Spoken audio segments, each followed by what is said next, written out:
What does business look like post-COVID? How has your culture changed? How have the expectations of your employees and your leadership changed? It's a big question, and it's a moving target, and it's really important to building a winning team, and that's what we're going to be talking about today. Thank you for joining the KeyHire Small Business Podcast. My name is Corey Harlock. I'll be your host today. I'm the owner and creator of KeyHire. And we are doing season 2, episode 3. And we have our guests just keep getting better and better all the time. Today, we have Chris Hanslik from BoyarMiller. And I'll admit they are a client of KeyHire currently, so I can attest to everything that's going to be said from firsthand knowledge. They run a great show. A little bit about Chris. He's been the chairman at BoyarMiller for over 12 years. He won the Houston Business Journal's Most Admired CEOs in 2021. What's really pivotal to this conversation is they won the Houston Business Journal Best Places to Work 4 years running, including this year. So if we look back at that timeline, they won it the first time in 2020 when the world went crazy. They won it in 2021 when the world was still crazy. 2022 as we started leveling out, and now again in 2023 as things are getting back to the new normal.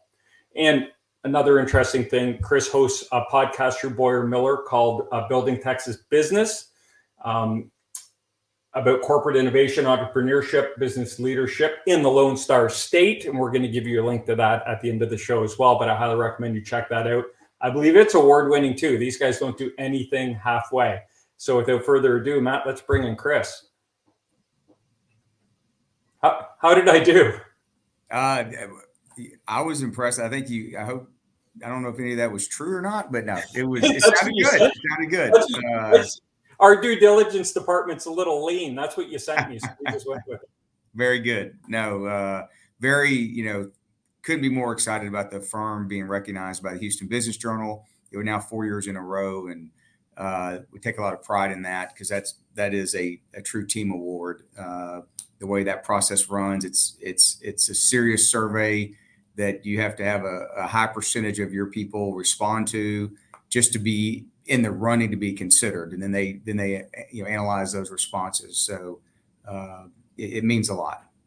And so just so people understand, you give them an idea of the size of the firm, Chris, because you guys aren't small by any means either. You're not huge, but you're not small. Yeah, that's probably a good way. We are clearly not the largest law firm in the world and don't want to be. We just want to be the best. And so total employee count is around 55, 56 with about 36 attorneys. The rest is, support staff and other staff. So that puts us, for the Houston Business Journal, I think we're in the 50 to 99 employee category. So yes, plenty of people here, rowing in the right direction. We're a professional service firm, law firm trying to serve clients. So it's important that, to do this topic, that we have a cohesive team that, is focused on our mission, which is serving clients and being the best we can be.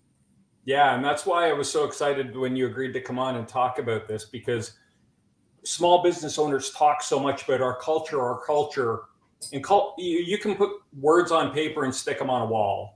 And that's not culture, right? Culture is essentially, in my experience, the behaviors and actions of the leadership, right? And I've had the pleasure of spending some time with Mr. Bill Boyer as well. And when he talks about the law firm, he doesn't talk about the services you provide. He starts out with talking about the culture of the firm. So you guys take it really seriously.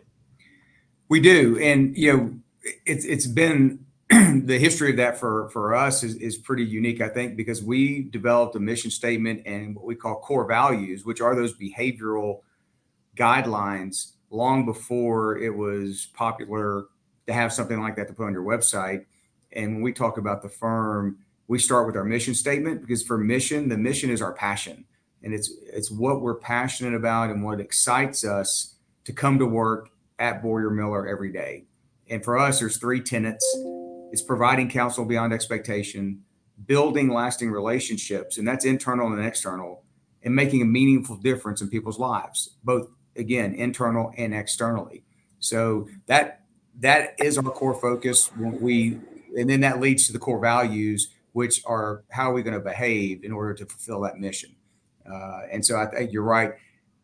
Culture has to start at the top, but your culture is really a 360 look at the entire organization, but it's got to be a top down. The people in the organization, have to see the leaders walking the walk, right? It's all behaviors, not talk, not words on the wall, as you said earlier, and doing it every day. I agree. Way back when I was a younger man, at the beginning of my career, I worked for a corporate restaurant chain, and they said they had this triangle that they measured everything by, and it was the guests, the shareholders, and the employees. But when we had our meetings, all they talked about was money, right? So if you had to actually, and then they would talk a little bit about the guests, and they hardly ever talked about their employees. So it was like, it's certainly not an equilateral triangle when you break it down, Right. We say that too. The mission and that passion. It has to be the what's the organization stand for and what its purpose, other than making money. Because if you're just focused on that, you're always going to lose sight of what is important, right? And so if you have, like anything, if you have a core foundation, you're always going to have troubles, right? There's going to be good times and bad, and in those hard times, if you have a set of values you stand for, you can go back to those, and it helps guide decision making, as it has for this firm, and as we've encountered ups and downs throughout the way, especially in the last several years, like everyone going through a pandemic, and then trying to figure out our way back to some sense of normalcy. Although that word does seem weird to use these days. Yeah, the new normal, right? That's the big buzzword. So walk it, if you could. I mean, we always like to start with the what is it, right? And I think what we're talking about today is your journey over the last 4 years with the changing environment and trying to sustain or have your culture adjust, be adaptable to what was going on in the world, to maintain a strong culture and maintain your workforce and have people still excited to be there. So can you give us kind of a 30,000 foot overview of what that looked like at BoyarMiller? Sure. It's, in my view, it started with a very strong culture before the pandemic, right? It was a very cohesive group, very aligned behind our mission and our values. So then the world went sideways or upside down. And I would say that culture was built on, fundamentals of teamwork and collaboration and mutual respect and support, and trying to develop our people to be great professionals. And then everyone got sent home, and we were working from home, and that was late March into April. By the end of April, and what we were doing everything we could via Zoom to stay connected. So, we did everything that most companies did. We had kind of weekly little happy hours for, where the whole firm would get on. And I tried to come up with, what games you've been playing, what are you binge watching, just to get people to share about what, stay connected personally. Different groups within the organization were meeting more than that. By mid-April, excuse me, what I started hearing from people as we were on these video calls were, God, I miss the office. I miss seeing everybody. And, Texas and Houston kind of opened things back up May 1st. And one of the things that we did was we got prepared for that and said, how can we get back together in a safe way? Because we felt like, being together is what fosters and creates a culture in a company. And the more you're apart, you're at risk for erosion.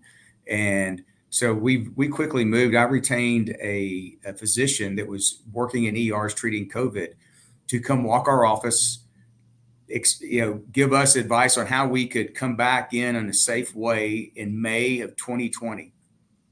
And we did a town hall Zoom, or a 2-hour Zoom, where he educated everybody on what this virus is, what it's not, how you get it, how you don't, how we're going to operate. We came up with office guidelines of how we were going to operate.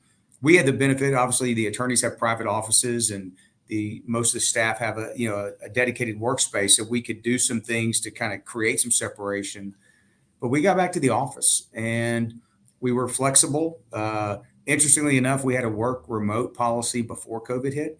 That's expanded quite a bit, since.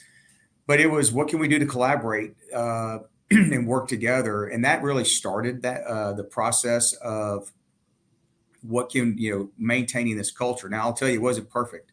I think as 2020 went on, we started to see, even though we were in the office, people were still operating a little bit isolated.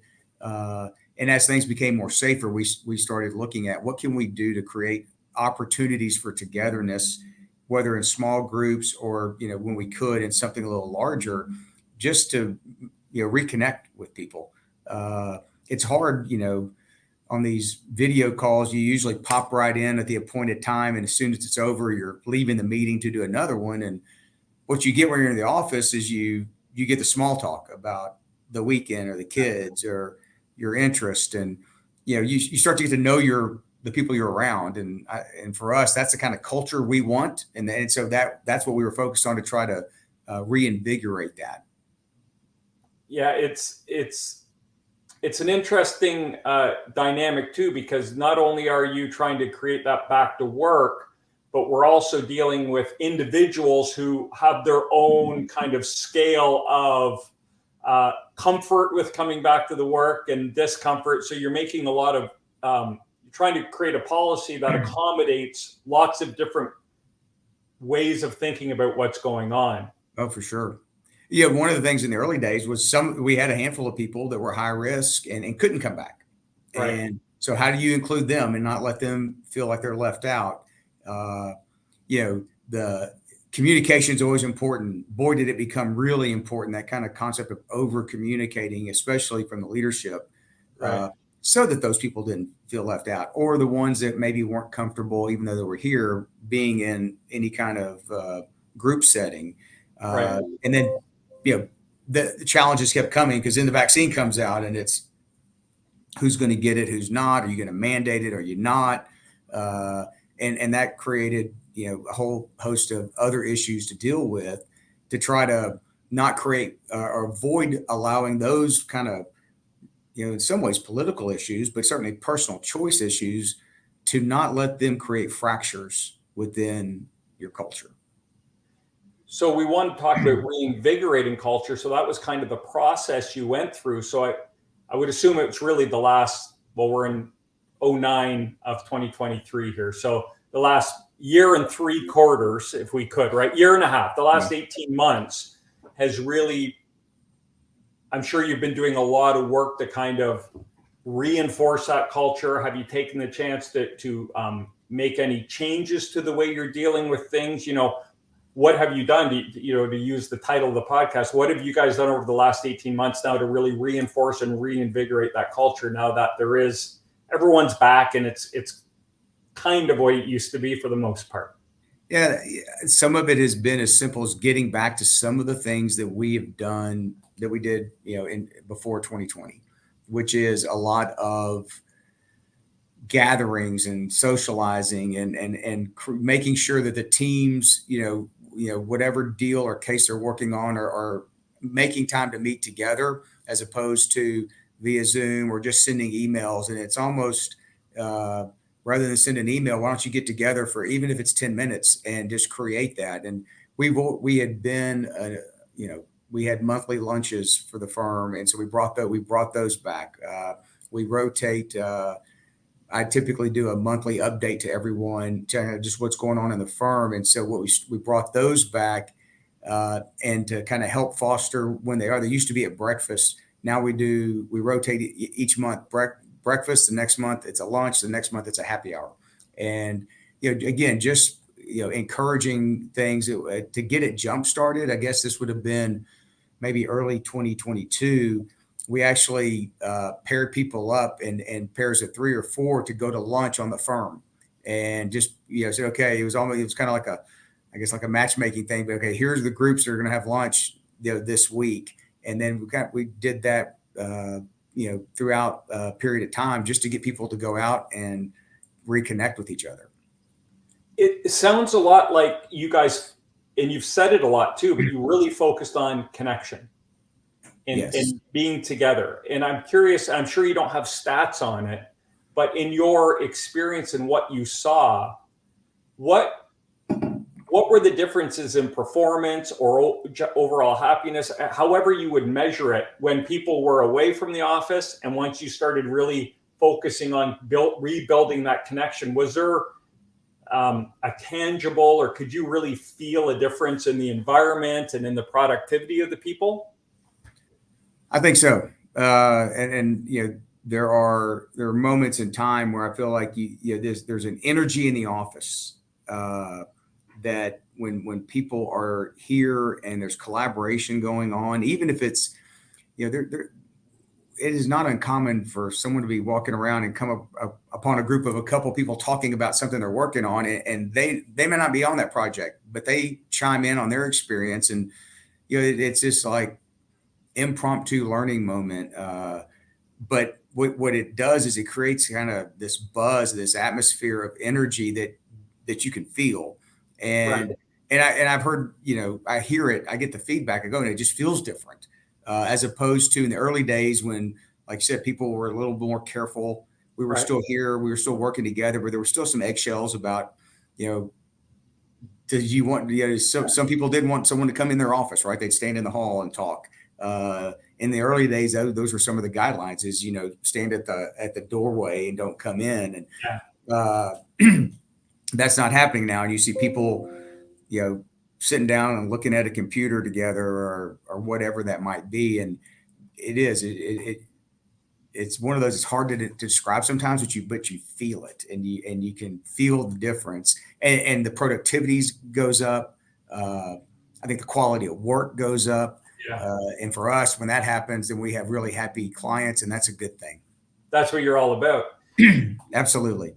When they say you can do all these tricks to get into a flow when you work, well, it sounds like you guys have pushed the right buttons to take all those individuals and get them into everyone in a flow together. Everyone kind of working with your core values and all of the things you believe in, and the consistent messaging. It just allows people we understand what the sandbox is and where we need to play. And then everyone just kind of comes in and the rules are established, and they're allowed to just get to it. Right. And they know they're going to be supported, and you're creating almost a group flow. It sounds like that's certainly the goal. And keep in mind, we still try to be flexible, and we have a work remote policy. So people do work remotely from time to time, and when it's appropriate. What we try to talk about in that is we have commitments. We have commitments to our clients. We have commitments to the organization, and we have commitments to each other. And of course, we have commitments outside the office as well. We try to obviously be supportive and respectful of that. But when it comes to our work, it's okay if you need to be at home or work remote, but the key to that policy, right, is work. It's a work remote policy. And I think early on, some of that, maybe there was not just here, but I sensed it, and I talked to colleagues and other that own businesses in other industries. And there's just like kind of a lack of urgency as this malaise as we were coming out of 20 and 21. And what we've tried to talk about is reinsert the urgency in what we do, focus on the commitments we have to each other and to our clients. And if you can do that, then where you do the work won't be as important as how you do the work, recognizing that we have a bias towards being together. In fact, our work remote policy is called any chair, anywhere. So it's grounded in the commitments we have to our clients, to our firm, and to each other. And I think when people are being led or have a clear goal and they're busy, they're happiest. For sure. I mean, it's funny. I think as humans, we complain. We just kind of complain by nature a lot. So we complain when we're really slow and nothing to do. And when we're really busy, we complain about being busy, but we always like that side of it better than not being busy, right? Because we can complain about not being busy, but there's also sometimes an inherent fear of, oh my gosh, is everything going to be okay? Yeah. When you have the other problem and it's, gosh, I'm so busy, I don't know if I can get it all done. There's certainly a sense of job security in that. And so we certainly try to push to be on that side of the coin. Well, and I would even argue there's fulfillment, right? Like being able to cross things off your list. That's fulfilling versus not having a list to work towards, right? You cannot get experience and thereby develop your skills if you don't have things to work on. That's right. That's it right there. I think that's the nutshell. Yeah. And we have a core value of developing our people to be great professionals. So if we can't bring in the work and have it be challenging and fulfilling, then we're not going to deliver on that core value. And that's not okay with us. We're committed to helping people develop to be the best professional they can be and go along the way. We hope that every associate we hire one day becomes a shareholder and partner in this firm. Right. Though the one thing I didn't say, are your lines of business. And I know you guys do real estate, you do M&A, you work with a lot of small and mid-sized businesses, acquisitions, and you do a little bit of litigation, and you do some other real estate work as well. I'm curious to know, in your kind of journeys and talking to business owners and things, your policy, what I'm kind of reading behind the lines, was it wasn't an iron glove, right? It wasn't everyone's back on this day and this is the way it's going to be. And I think a lot of small businesses or business owners maybe took that tact and it didn't land well. What are kind of some of the mistakes maybe you made at the firm, or in speaking with business owners, they may have made in kind of bringing people back in and because it was a bit of a rebuild, right? When people go away that long and that much change happens in your world and everyone's world, I know they want to go back to have it be the same, but it just isn't. And so I'm curious to know what your experiences were in terms of the mistakes maybe that were made. Yeah, it's a great question. There was a lot. I mean, I think for me, it starts with either of those extremes weren't good, right?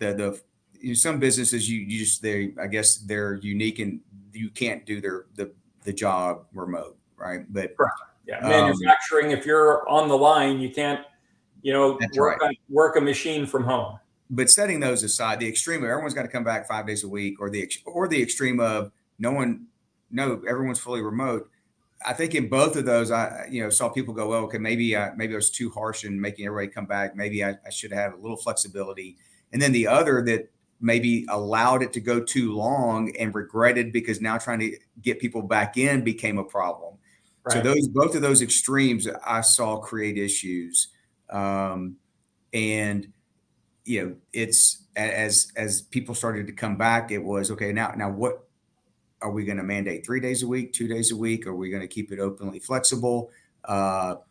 What we saw, specific to our industry, especially in 2001, and I think this was true across other industries, because if you remember, and especially with what you do, and in 2021, maybe early half of 2022, we were dealing with what we were calling the Great Resignation, and people were just not working. Yep. And so there was decisions at the owner leadership stage of making decisions out of fear of losing people, right? And that's never a healthy thing. And I know we felt ourselves at times trapped in that and going, gosh, there's a run on talent. And, what do we've made some decisions to go, well, we maybe need to do this for fear of losing someone. And the fact is, if you're going to lose them, you're going to lose them. And so I think it's, you want to be smart about it, but you have to stay. That's where it's so important to focus back on your mission, your values, what's core to your organization, and go, is this decision consistent with that? I guess every decision doesn't have to be, but if it's not, you need to have a good reason why not. So those were kind of some of the things I experienced. Those extremes caused issues. And I think if you were somewhere in the middle, making decisions out of fear, as opposed to what was really in the right, best interest of your business. And what I keep hearing you say is, because you had such a strong foundation from which you were operating from all along, you had that point of reference, always had that point of reference, as well as your employees. Your employees understood, and there was consistent messaging before anything happened, through all the craziness and then up until today, the message has been consistent, and you guys have stayed the course with it. And I think that consistency is a great equalizer in terms of if you do make a mistake or have a hiccup, you can always go back to it and people will be more forgiving because you've been so consistent through the years versus kind of going one extreme to the other and really having no anchor by which to make your decisions. Yeah, I mean, I couldn't agree more. Look, I'm certainly not perfect. No one I know is. Well, I guess Not what I heard, Chris. That's not what the word is on the street. That's right. So we're going to make mistakes. So not all, and whether it's a mistake, not all decisions are well received or popular with everyone. And that's another thing, I guess, as a leader, you have to come to grips with is not everyone's going to like the decision, but if they see in that time or in that decision, but more importantly over time in all the decisions, what you're doing is trying to make the best decision you can with the information you have in the best interest of the organization. Even if they may not agree with it, they can get aligned behind it. And we talk about alignment here a lot, which is subtly different in our view than agreement. And that is, okay, I may not necessarily agree with this, but I can support it and get behind it. And so what we talk about here is let's align behind a decision, then let's act, because you can align all you want, but if you don't act, it's nothing. Yeah. And once we go into action, we have to learn and adjust because the world's changing. As soon as we align with the information we have and we start to act, right, new information's come out, the world looks a little different. So then we have to adjust and realign and act again. And that's an ongoing process, but it's a process that can be maybe not streamlined, but easier to go through. As we said, if you have that core purpose, those values that are consistent. And that's the one thing we say, they're really not up for grabs around here. That that's what this organization stands for. I tell people, clients I work with, I recommend, look, you got to figure out what is your purpose. You mentioned my podcast. I interview entrepreneurs and business owners, and I can tell you, I think if you listen to all, almost 55 episodes now, they all talk about that. When they've been successful, it's because they had a core purpose. They stayed true to that core. When they started to go away from that is when troubles happened. That's interesting. So if I'm a business owner and I'm listening to this and I'm thinking, man, maybe I have overlooked or neglected building this foundation by which I want to manage, or I'm telling people to do one thing and I'm doing another, or I haven't taken the time to align my team. Yeah. They're not going to build a foundation as strong as you guys have at BoyarMiller because you've been working on it for years and years and years. But if they want to get started, because it's obvious that it was that foundation that allowed you to move through the last 4 years and come out the other side as successful as you are. And that's kind of what you went back to. So it's obviously really important. So I'm a business owner and I'm thinking, man, I gotta do that. I need to get on this train and start getting everything aligned. What would you recommend they do first, second, just to get started building that foundation? Sure. Great question. Very important question. I think it starts with purpose. I would tell that business owner, you need to go away, get out of the office, do something, but really look introspectively, deeply, and go, what's the why? What's the purpose of why do I even have this company? Again, other than making money, what's the passion? What's the purpose? And be able to write it down and articulate it, and whether that's with your senior team or whatever, but it has to be something that resonates. I tell people it needs to resonate in your heart and in your gut, right? That this is like, we'd run through a wall because this is what we are here to do. And look, an outcome, hopefully, especially from the for-profit world, a good outcome of you really focus on your mission and your purpose would be profit and making money, but that should be an outcome of doing other things right. And so that would be the advice is and then you come back and you can articulate this purpose, this why to everyone and say, this is what we're really about here. And if you're on board with that, this is going to be the best organization that you could ever be with. And if you're not, again, if what this mission is about this company doesn't resonate with you, it's okay.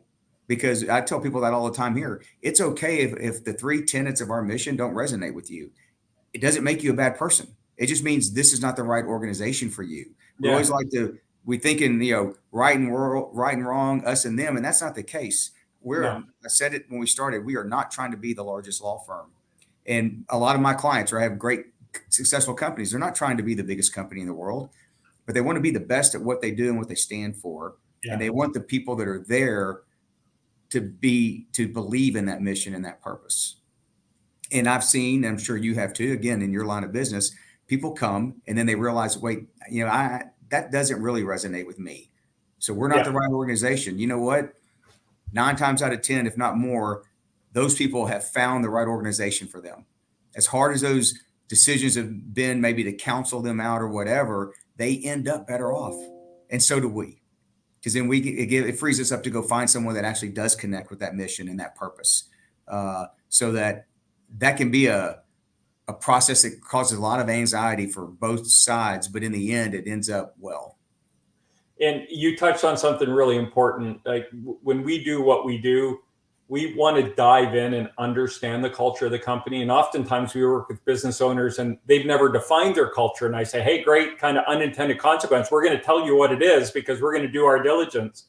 And I think our success rate is due to the fact that we understand the people we work with, and we're better able to outline when someone starts working for a company, the good, the bad, and the ugly. So there are no surprises, because I think a huge mistake people will make is they want to win the interview and convince that person to come and work for them. So they bend the truth, right? They might say, we have a great culture here. But what they mean to say is, we want to make a better culture and we see you as being a first step. So there's going to be some work. It could get a little messy, but we see you being a big part of that. And when people get in and they realize they don't have a great culture, their first impression is, maybe they lied to me. And that's not a great way to start a relationship. No, for sure. For sure. No, well, the saying goes, right? You have a culture whether you know it or not. And exactly. So it's better to know it, help design and craft it, I guess, than be oblivious and just know that it's out there percolating despite what you may know or think. And if you don't know what your culture is, ask your employees to take an anonymous survey and they will tell you what your culture is. And if you don't like it, then you can make a decision to say, maybe I'm going down the wrong path. But or you might say, okay, that makes perfect sense. Let's roll with it. Yeah. That you bring up a good point. I think I think it's important to seek feedback and listen. And I think you have to be honest with people. We want your feedback.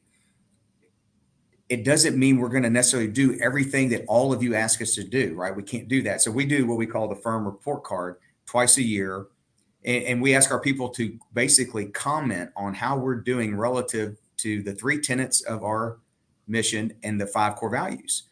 And it's anonymous and it's a survey and it's truly anonymous. I think some maybe not believe it, but I think most have been here long enough. They do believe that, but we always get learning. And what I try to do, the shareholders of the firm, we spend a significant amount of time twice a year going over those results. And I try to then later tell people there are some things, here are some of the learning, we changed the way we do X because we heard from the report card. So we take it to heart, but I also let them know just because you throw a comment in there, you can't expect that, because we didn't do that doesn't mean we're not listening. Right. We just have to put it all into the pot and figure out, okay, what's the best way to proceed for the greater good of the organization, not any one individual. Right.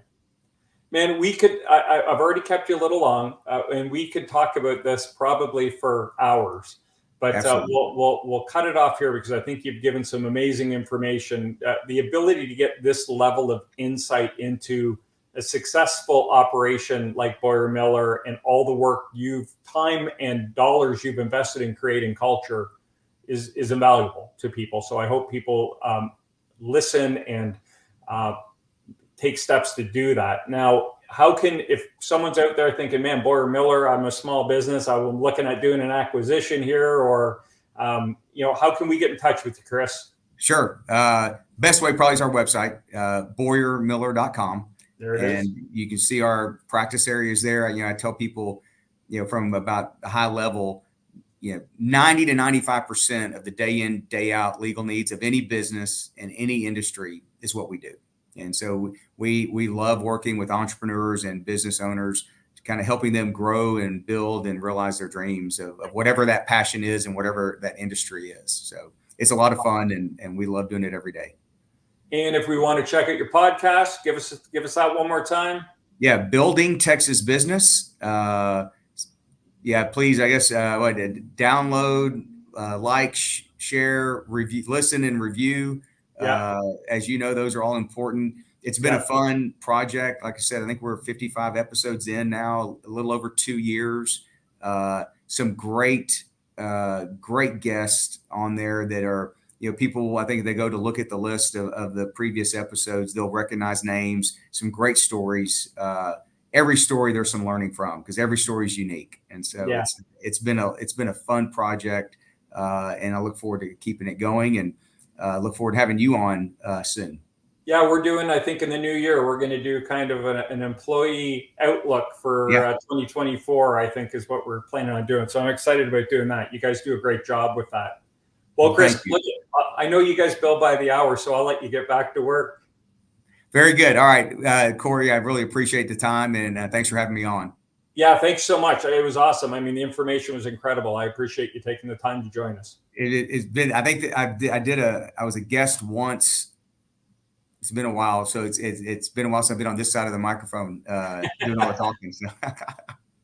Awesome. Thanks, Chris. Have a good day. There you have it. Chris Hanslik from BoyarMiller. Now, as I said at the top of the show, they currently are a client, and I can attest they are a first-class operation, and they are dedicated to building culture. And they talk about culture first all the time. I've been inside the business, and I have witnessed it. And if you're starting to build your culture, I mean, they are very complex at what they're doing. They have their core values, they have their tenets, they're doing surveys that are linking back to that. That doesn't happen in your first 6 to 12 months of doing this. If you were to set, a goal to have a culture statement or a mission statement outlined by the end of this year, that would be a ton, and then start working towards that. But I think what has made them so successful, and I probably should ask Chris this, but I'm going to make a big assumption here, is they're so focused on it, and they're always thinking of ways to improve it and be inclusive with people and have people be a part of it. And they're always adding complexity to it to bring more information in.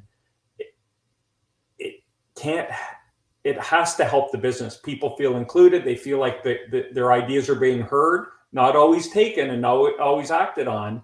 But it's more important that they feel like you heard their idea than you acted on it. But by including people and bringing them in and getting their opinions and acting on it, that is a super powerful retention tool, huge retention tool. And they have it right. BoyarMiller, they have a great culture. And like I said, I can attest to it firsthand. They're fantastic to deal with. So if you are a small business owner and you're looking for a lawyer, check them out. We flashed the website up earlier. So that is everything we have for today. That concludes season 2, episode 3. If you like what you heard, like it, share it. You can listen to the podcast on any of your major providers. It's the KeyHire Small Business Podcast. You can check that out. You can check us out on LinkedIn. We have a page there where we post all kinds of content all the time. We have a YouTube channel with hours and hours and hours of content. Subscribe to that. Make sure you're listening to that. And if you would like to learn more about KeyHire, we have a free consultation. You can sign up on the website at keyhire.solutions. But other than that, I think we're good for today, Matt. Did we miss anything? No, nothing. All right. So until next time, stop grinding, start growing. Thanks for joining us.